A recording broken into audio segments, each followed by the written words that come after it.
Content or inbound marketing. Before telling you more about this modern approach, you must truly understand how traditional outbound marketing works. In this older concept, the center of the process is the marketing message you want to spread out to your potential customers. And you can use various ways to do that: cold calls, TV or radio advertising, direct mail, or newspaper ads.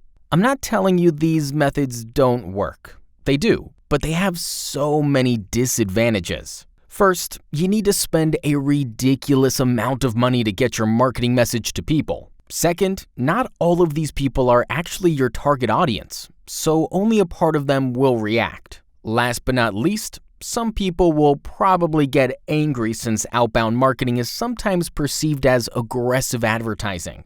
Content or inbound marketing, on the other hand, is an entirely different story. The center of the process is, guess what?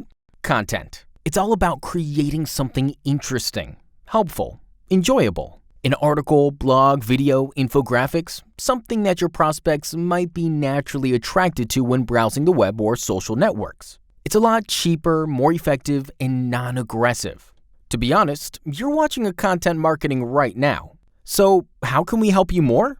We will find the right types of content for your business, optimize it for search engines to get you ranked higher, promote your content on social media and other channels, and finally, improve the conversion rates to turn even more visitors into customers. Wait no more. Contact us today.